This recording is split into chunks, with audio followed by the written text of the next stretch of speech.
want to thank the grace of heaven, virtue of enlightening masters, mercy of transmitters, and also confidence placed by our senior lecturers and all of you for the opportunity to learn to talk about Holy Teacher's words, truth and illusion. Okay, before I start the class, the words by our Holy Teacher, I'd like to share a story with you. There was a Zen master called, I'm sorry, can someone move the slide for me? Okay, the second slide. Okay, if you look at the picture, there's a monk there, and his name is Jin Bifeng, and he's from the Ming Dynasty. He's a very well-cultivated Zen master. And so he really has that, samadhi. We say very deep concentration, very well cultivated. He can kind of transcend all kinds of things, except one thing. There was a gift from the emperor, which is a jade cup. That's something he was so fond of. Every day before he went into the meditation or concentration, he would take a look at the cup, make sure it's intact. Nobody can touch it, and then he went into the samadhi. But then there was a time his life was about to come to an end. So the underworld, the king from the underworld sent to devils or people who were on duty to come to this world to get him. But then this Zen master, he had very good cultivation, and he knew they were coming. So he went into this depth of concentration. He had no forms. He just permeates the universe. So these two people on duty, or the spirits on duty, could not capture him. And so they went back to report to the underworld king. And they had no clue how to capture this Zen master. So there was the king of the earth, we call Tu Di Gong, who knew that he has this Achilles heel, or he still has one attachment. That is his attachment to the cup. And so he told these two devils on duty, just do something to the cup. And so that's what they did. And guess what? They didn't really break the cup, but they kind of make noises with the cup. And so this Zen master really came out of his concentration. But then he was captured. He was about to be, sent to the underworld. But he realized that he still had this causality, still had this affinity with this cup. So what he did was, he dropped the cup, broke it, and then he was without not a single attachment. So what does this tell us? We really should transcend forms. We should rise above all the objects, material things, so we can be completely free. So we don't have to be bounded to anything else. Okay. So he also composed a poem. He said, if anyone were to capture me, then the person must be able to chain down the universe, or the Shikong, the void. Is it possible to chain down the void? So it's not possible, which means that he already has his Buddha nature free, and it kind of penetrate the universe or the complete void. Okay, now let's see what Holy Teacher has to say about the truth and illusion. Now this, we know we have compilations of Holy Teacher's words. There are so many different books, and these are all from the scriptures during the Dharma class. Unfortunately, they are not in English, but I think we are going to start talking about it in our English class. Okay, so what is truth? Can anyone give us a definition of what you think the truth is? Okay, so on the screen are some of my interpretation from what I learned at Temple. The truth never changes, right? It's permanent. It's independent of time and space. No matter when we are, where we are, the truth is true. It does not change because of the circumstances, or does not change because of the time, like what dynasty or what era we are in. Okay, it's also intangible. It's not visible. You cannot see. Anything we can touch, anything we can see has a form, and that has a life, has a beginning and has an end. Okay, now also the truth is, after we have learned so much at the temple, we know that there is an invisible force that gives rise to and operates everything in the universe, and we know that's the Tao, right? That's the Tao, okay? And then also all living beings have a nature that all live the packaging we are all in. The packaging, of course, refers to the body that kind of, hold us, hold our Buddha nature, okay? But the common problem with humanity, with human beings, we tend to invert what is true and what is false, right? Like on Sundays, people rather go to party instead of coming to classes at temple, right? We spend time buying, fancy clothes or fancy cars. Instead of investing on like helping people, also helping in our temple, and we also like to enjoy a good non-vegetarian meal, fish, poultry, pork, beef. But when we could have saved other living beings with a vegetarian style, and sometimes we only care about that we are enjoying this lifetime.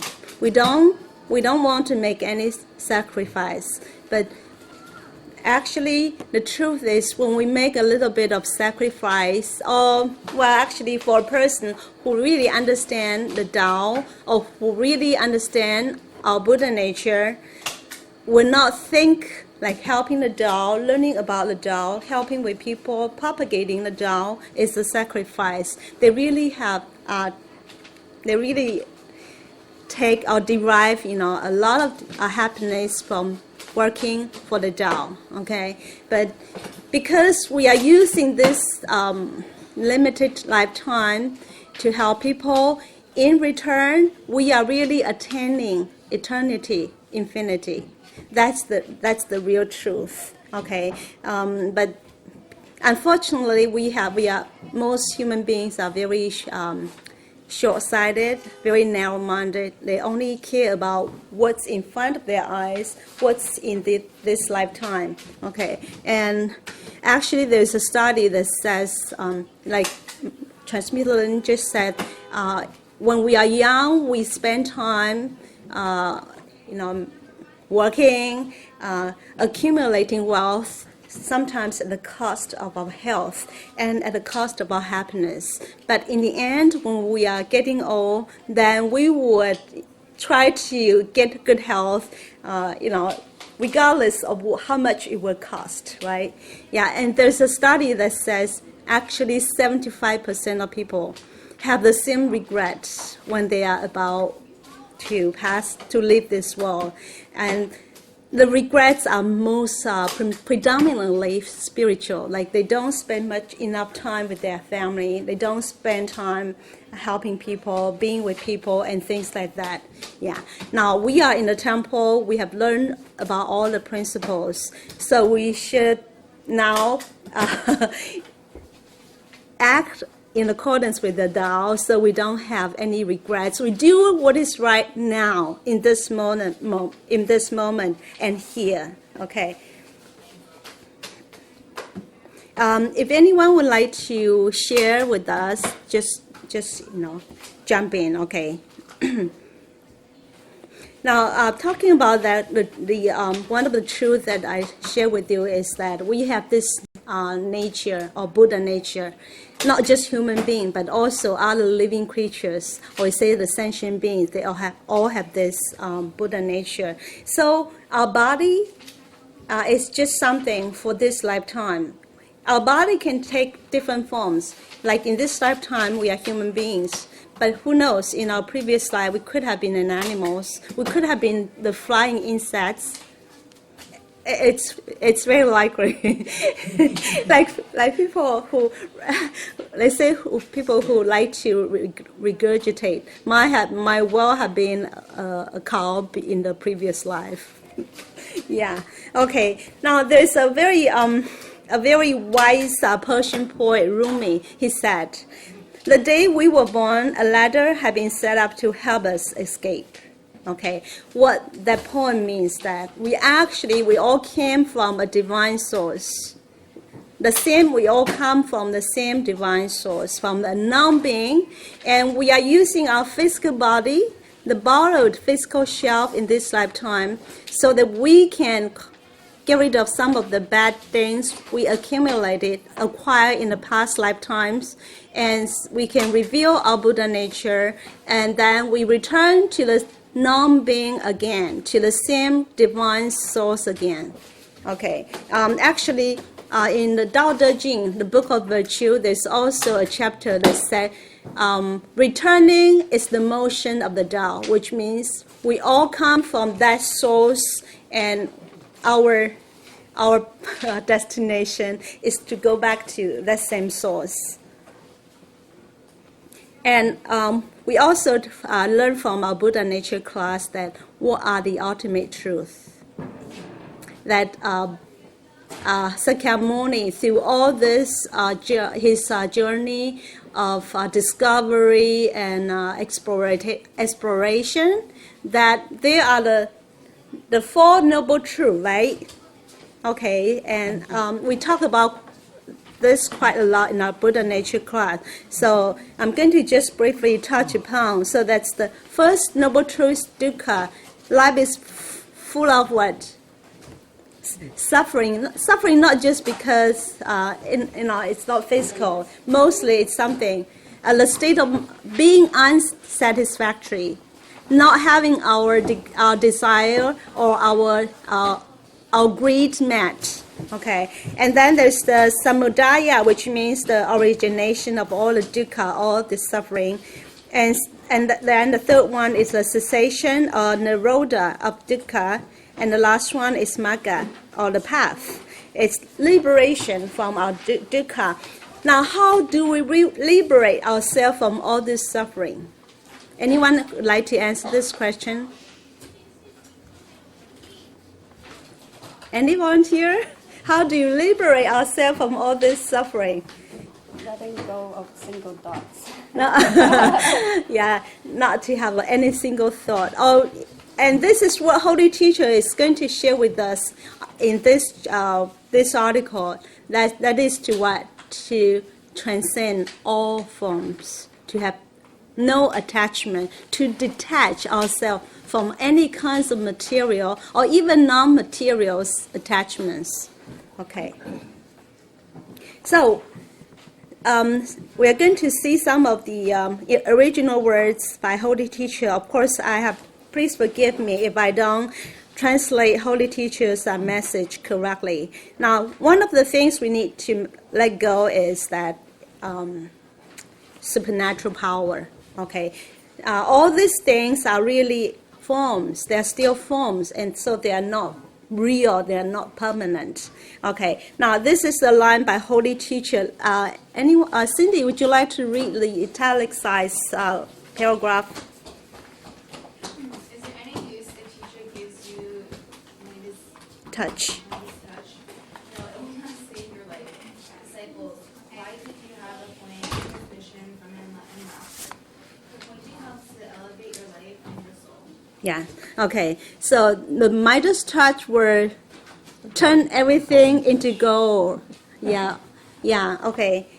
So This is again about our greed or our longing, craving for material things. Now, Holy Teacher realized that human beings like to hoard a lot of material things.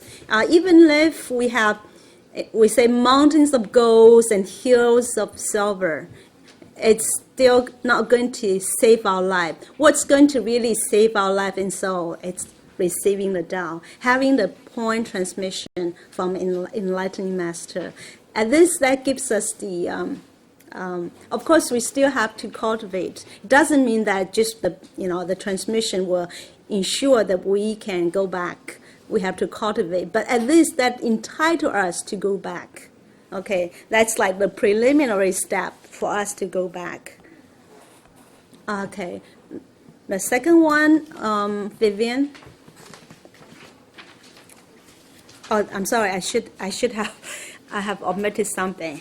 Let me do this one myself. Okay, Confucius does not talk about it said 怪力乱神, like Confucius does not talk about the supernatural power and also creating chaos in the society and talk about ghosts. So if we have read the 4 books by Confucius and his disciple, we realize that he talked about the basic things, the fundamental principles, the 5 cardinal relationships, the 5 constant virtues, the 8 constant virtues and things like that, and how we really live those principles, practice the principles in life. Everything is very ordinary, very practical, very down to earth. It's not something that's beyond us.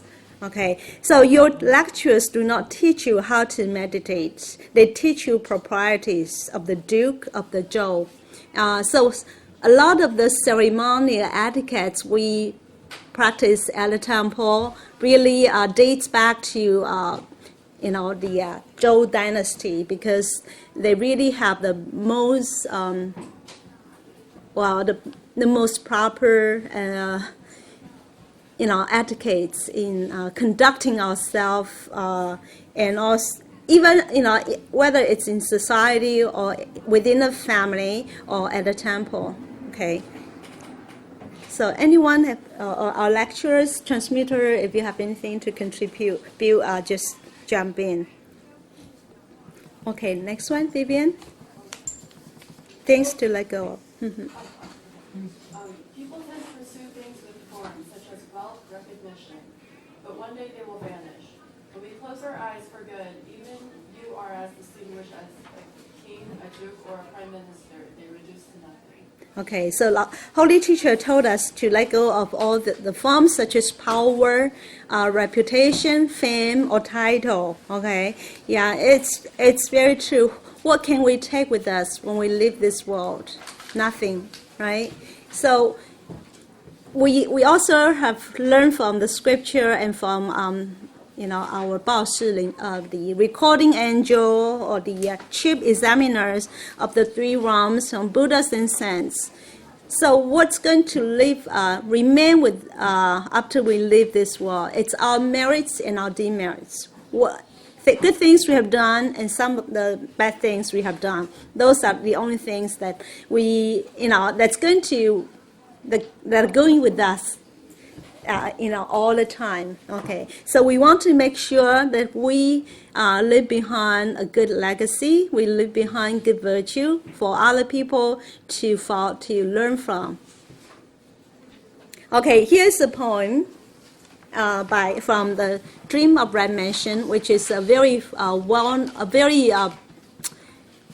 of the 4 classics from the Qing dynasty.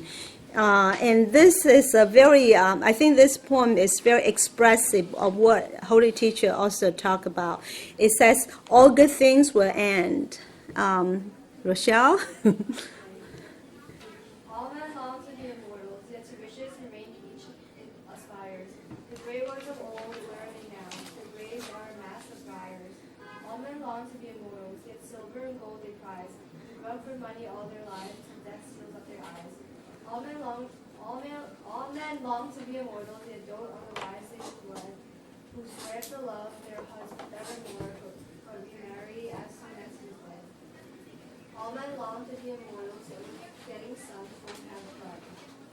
Although fond parents are legendary, whoever saw a really filial son.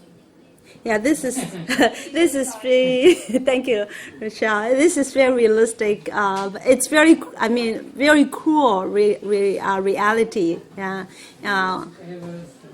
Okay. Anyone would like to express your thoughts on this? Yeah, there was a very famous a celebrity in China. He was a new rich. He died in his mid-30s. He really accumulated a lot of wealth, but he worked so hard that he had cancer. And when he passed away, guess what? His wife got away. I don't know. You can say, well, but his wife, had some, relationship with his driver. Is this a true story? Like, This 红楼梦. It's a Okay, novel. It's yeah, like a novel. it's It's a actually novel. a The realistic. theme of the red chamber. Yeah, Usually 就是现实主义的. It actually reflects the author's life, 曹雪芹.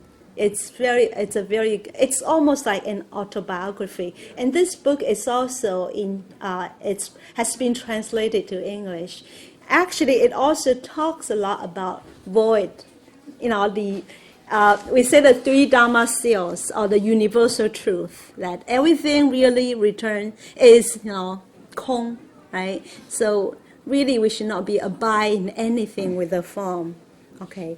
So it's very good. And this song actually, in that novel, was composed by a monk. Yeah. Okay, next one. Devon has a question. Who? Devon. Oh, Devon. Hey. Excuse my interruption. But, should we practice filial piety no matter what? That's for sure. Because we say filial piety is the foremost form of kindness among hundreds of kindnesses, right? You have also attended a Dharma class, and you know what filial piety entails and how important it is to pay filial piety to one's parents. And now we are also in a Tao. It's not just to our own parents. We should also try to respect other seniors as parent, and we also should love and respect our holy teacher as our also spiritual father, and all the patriarchs and matriarchs. Okay, anyone would like to add more on the filial piety? Okay, so let's move on because I think we don't have much time. Elaine? Things to let go of. Well, we all need money. Can't live/survive without money. But a superior man makes money in a way befitting the Tao. Some people play the game, creating wealth with underhand means, pretending Buddha or anyone can't see. Thank you. Okay, anything you want to add on this? Okay, holy teacher and saints and Buddhas, they always talk about not having always advise us not to be attached or to be so obsessed with creating wealth. But I would say really it depends. Although we really should, we say, 众生清净, prioritize the divine over the mundane. But it doesn't mean that I would just not take care of my family. I would just quit my job, although I still don't have the financial security, and I just want to be fully dedicated to the Tao. I think that's not a very practical, and not a very we say Taoist way of looking at the wealth. Okay, if we can if we can, have a successful career, and in the meantime, we also help with the Tao. And with our career success, we might be able to help the Tao more. Like when we go to propagate the Tao, it really entails a lot of, expenses, like, traveling, all needs money. If we can, help support the temple and the Tao propagation in that way, it's okay. But remember, just don't overdo. And also, we have to make money in accordance with the legitimate, legally, and also morally. Okay. I think, like you said, it's nothing wrong to pursue our wealth as long as we don't overdo, we do it properly, legally, okay? And the other thing is, what kind of job we are doing is also very critical. Certain job we have to watch out because of karmas. For example, you can see a lot of supermarkets, maybe some even in Asia, they have more. People have one stand, just sell the pork, right? They kill the pig and just sell the pork. Certain job you don't want to do it because there's karma behind that. It's not just we make money, we have to pay the karma down the road. So certain things we just have to be careful what we do every day. So in a work occupation that's going to constitute any harm to other people, to other living beings, that's something we shouldn't be doing. Okay. Okay, let's jump to the next one. Esther, can you please read the... Materials and wealth. Our life shouldn't be spent in making money only. 24 hours a day are not enough time for modern men who are only pursuing a material life. Money runs faster than the man of two legs. It is never possible to catch up with money. Okay, these are all original words by the Holy Chicha, because the Chinese character of money has, I guess, those running legs. That's why Holy Chicha said the money runs faster than us. So there's no sense chasing the money. Okay, as long as we have enough to eat, just like Yan Hui, the disciple of Confucius, he's happy. He lived a life of contentment, although he's very, you can say he's poverty-stricken. He lived from a broken bowl, and every day he can only drink some soup, like rice soup, and he lives also in a very run-down neighborhood, but he's happy. He's happy helping with the Tao, propagating the truth. Yeah. I think he has a question at in the last Asim, He said, okay. I think it's a good question. Yeah, I think Asim, please. how do we make ourselves happy? Yeah. How do we make ourselves happy? Yeah. He said sometimes in the life people are not happy, but how do we make ourselves happy? That's a very good question. Anybody has suggestion? I would guess, Asim, maybe at the end of the class you might have some of the answers. I think the most important thing. I think the most important thing to be happy is to be grateful, to feel content of what we have, Yeah. to appreciate everything and cherish everything. I'm happy, I am not happy. Yeah. So. And I'm outside. Holy Teacher make one example, very good example for us. Teacher said, there's a house. We have a house. It's on fire. We get upset, angry, all emotion. Holy Teacher said, you have been living in the house for how many years already? So you enjoy those lives already, those years already. But you appreciate all those years we have lived there already. So we should appreciate that. So look at the other side of we always think about like be happy and happy. Look at the whole world today. We say, oh, material world, some people always more than we have, right? They have more than we have. But turn around, look at the whole world today. How many people are suffering? Starving. People don't even have food on the table. We have got food on the table. We can come here and bicycle. I remember in Nepal, there's one Dharma class. The first day Dharma class, people arrive after 11:30, and then the master asked them, "How come you guys came in so late?" And you know what they say? We walked to the temple since last night, 7 p.m. last night until this morning, 11 p.m. 11 a.m. we got here. walk more than 12 hours to get to the temple. So we didn't know that, right? We think, well, it's supposed to be easy. You go by train, by bus, by car, right? Those people walk 12 plus hours to get to the Dharma class. So look around the whole world, man. We got too much to appreciate. Yeah. Yeah. So, or in another word, if our happiness has to base on something material, then guarantee that the happiness is not permanent, because because we, it's conditioned, Yeah. right? Yeah, and really depends on our cultivation and also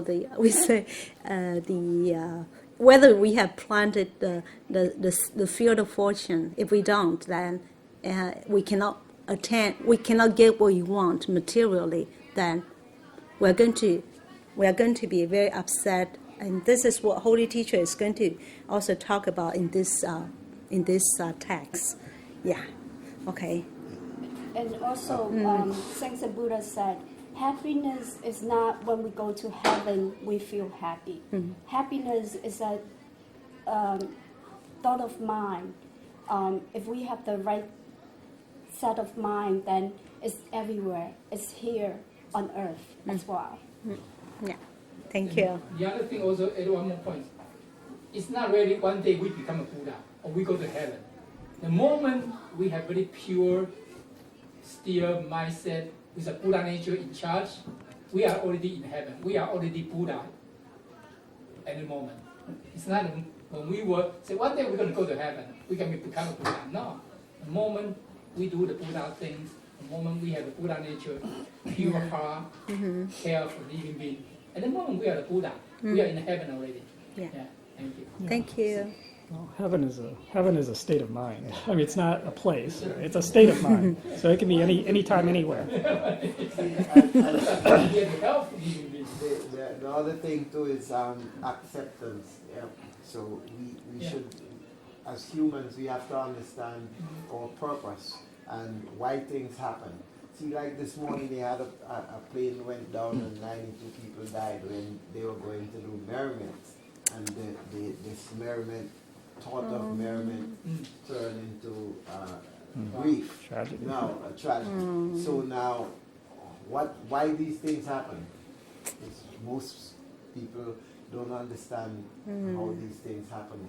Everybody say, "Oh, why me?" or "Why this happened?" and so forth. But if we understand why these things happen, then somewhere along the line we are able to find happiness out of acceptance. Yeah. Thank you so much. Okay, let's move on. Okay. Phoebe. Favor?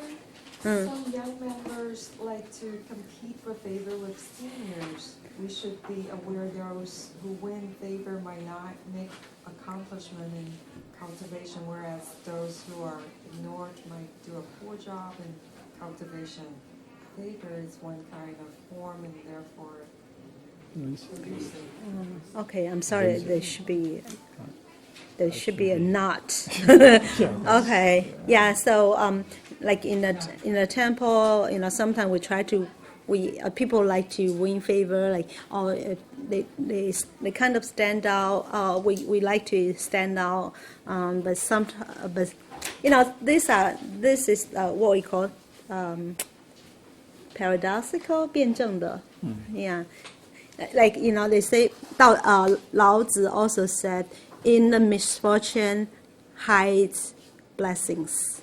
Yeah. So everything when it goes to extreme, it's going to bounce to the other. So storm is not going to last forever. Yeah. So even when we are suffering, just take it as a test for us. Or when we go through some difficulties, some challenges, this is to test our ability, to test our perseverance. And if we really survive those tests, then we are stronger. So always embrace crisis, challenges with Criticism. and criticism too, of course. Yeah. Yeah. Sometimes. Holy Teacher taught us that because you had ability to observe, to bury those tests, that's why heaven and Buddha send those tests to us. Yeah, to right. test us to make sure us get qualified, become get to the next level. Yeah. Yeah, just a few days last week, I also went through a similar situation in which I have to deal a tricky situation. I had, I think it was kind of a headache, but then, I kind of turned around and thought, oh, this is my chance to really test if I can really solve this situation smoothly and not to hurt anyone, and not just not to hurt anyone, but to really, be able to make people see the point, and everyone will be happy. Yeah. So we really shouldn't complain. When we understand this, then our life should be full of gratitude, like Chen Jie, Sister Chen said. Okay. Yeah. And of course, behind this message is that we should not have any contention. No, especially like in the workplace. We just do what we have to do. We are sincere and loyal to our employer, to our job duties, and that the rest take care of itself. I guarantee, and I can talk from my own experience. Sometimes we might feel we are in our darkest moment, darkest time in the very depth of the tunnel. If we can really just persist in doing the right thing and have that confidence, have that perseverance, we're going to be out of the tunnel. That's for sure. Okay, now that's another form, Chen Jie. 3 feet above our head, there is an Sorry, I probably reversed the order. No, it's here channeling. Okay, okay. That's Amen. it. You're all right. They're not. Oh yeah, no. You're all right. Oh no, I'm sorry. Buddhas, we have Nyatut. One on the screen. Sorry, can you read it? Within themselves, you can see that. Read it. Oh, sorry. Let me. 请讲师 lecture It time. says Buddhas and saints do not only present themselves through channeling. In fact, they are omnipresent. Right? Channeling is a false form. It saddens teacher that disciples are obsessed with channeling. There will come the time when channeling becomes rarity. Yeah. Yeah. Yeah, I think transmitters who often visit Taiwan and attend Dharma class there could also tell us that channeling will become more and more scarce, more and more rare. So Holy Teacher also in this article talk about that we should, like when we invite people to attend Dharma class, we should not really use like channeling to kind of coax them into signing up for Dharma class, or when we're trying to motivate people, inspire people to cultivate the Tao, we should not use any forms, reward, you will attain Buddhahood and things like that, or you are going to have good fortune if we cultivate. These are things we should avoid when we are trying to motivate people. So we should not motivate with forms, okay?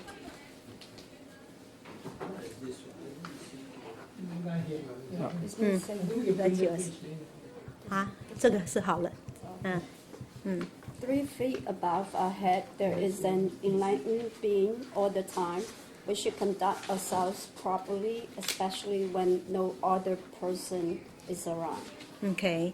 I think the Chinese members knows that it says 举头三尺有神明. I'm not sure this is a good translation, but remember how many angels are with us all the time? 5. What are they? Who are they? Johnny, one. Talk about one. Angel. Recording angel. The day. Day and night, whatever. I don't know. Whatever they. Yeah, day and night, maybe. Daily travel Yeah. angel, nighttime travel angel. 还有监视神 right? Yeah. Angel of surveillance. 还有一 Right. 三尸神。哦，三师神。This is from 太上改编。在我身上。 Yeah. Okay. Well, the 三师神it has there's a lot to it. Maybe we can talk about it another time. It should be a dedicated topic. Yeah. Yeah. So our transmitter and lectures could also testify that. Whatever, sometimes they will say something in private, and during Dharma class, Holy Teacher talk about that. We thought no one was around and we could do things, but actually, if we can still conduct ourselves properly, we do the right thing. Like even when we're at home, we don't try to cross our leg. That's what Holy Teacher said. Even no one's watching, and we do not cross our leg. That shows that we have true good character. True integrity, that we can still do things properly, even we are not being supervised or, Yeah, okay. Okay, now we shouldn't, Johnny, married? Can you? So these are all male. Oh, you don't have it? Oh, how come? Look, Read the one up there. okay, I let me. can't see it. Oh. So disciples Nothing. You have a lot of. married because you have a lot of people to the Tao and perform charity in giving time and efforts. Such mentality is no different from greed, and it makes us hard to attain the Tao. Yeah, so we should not be. We should not abide in the forms of merits. Okay.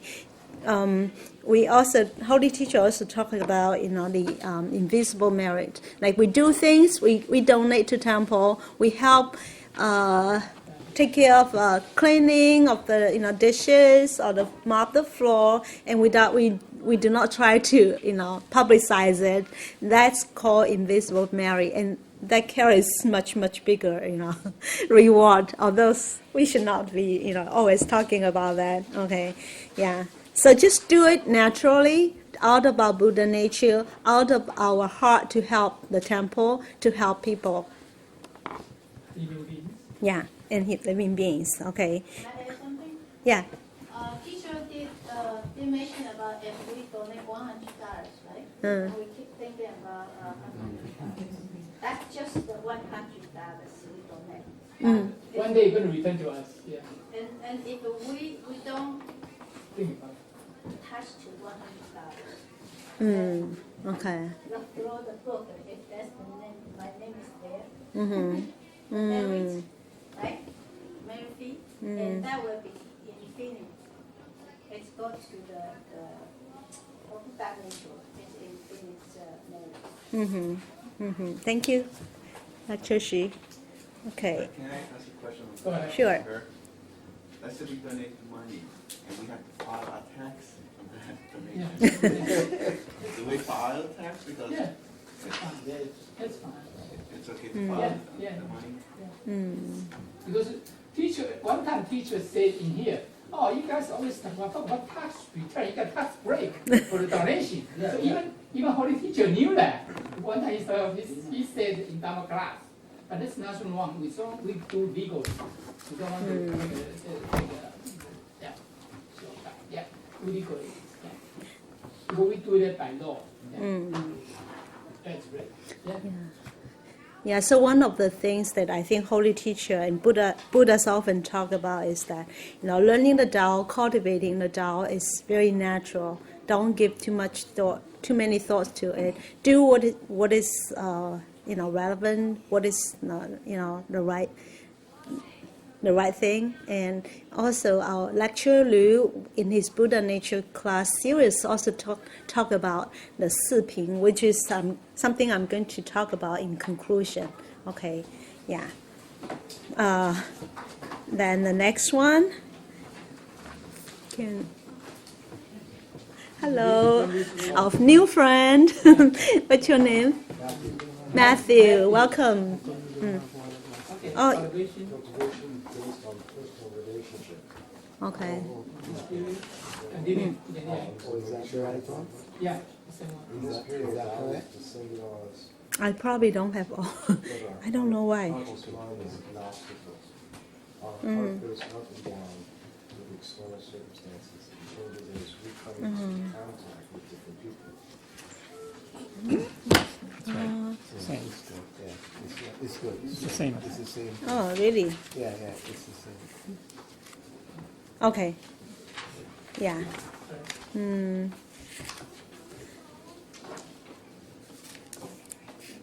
Next time you put a slide number. So Okay. Yeah. Yeah. So sometimes we say we come to a temple because I want to listen to that lecturers or like transmitters class, or I come to this temple because there's a person I like at the temple. This is not Tao, and this is not real cultivation. Okay. We should develop this mentality. Even we often get criticized at the temple. People say a lot of things against us. We can still bring us to the temple and just do what we have to do the right things. Then that's the truth. And so it should really we should not allow our heart to be influenced by the outside circumstances. Yeah, our heart. Our heart, when it is aligned with our Buddha nature, it should be still and quiet, 如如不动, right? Yeah, okay. So whether sometimes we might come across people that say something rude to us or someone that we don't like, we can still manage to be friendly, to be respectful to that person. Okay, that's a real cultivator. Okay. I think we just read. Next one is most. Transmitter Lin, would you like to read this? Yes. Cultivation based on personal relationship. The most qualifying thing is cultivation is to be in trust in relationship. In this case, we are still attached to forms. No matter how resolved we are to have sentient beings, such entanglement stops us from helping them wholeheartedly. Thank you. The last one. Yeah, huh? This is the last one. Oh, okay, sorry. Yeah, so we should not really base our cultivation on relationship. If we still do that, then it means we are not really fully aware of what our Buddha nature is or what our cultivation is. And if we still have this attachment, then it means we still like certain people, we still dislike certain other people. Then this is not Tao. This is not the equality or equilibrium, equanimity that Buddhas and holy. Buddhas and saints always encourage us to do, and then this always work. Because if we still have like and dislike, then we have acceptance and rejection, and we will never be able to really attain the perfect enlightenment. It has to really transcend or rise above all this duality, relativity. Okay. Oh, I guess I can finish. How much time? Oh, okay. All right. All right. Thank you. If I say anything wrong, I ask for forgiveness of Buddhas and saints, and I also ask you to correct me, all of you transmitter lecturers and all members. Thank you for the opportunity.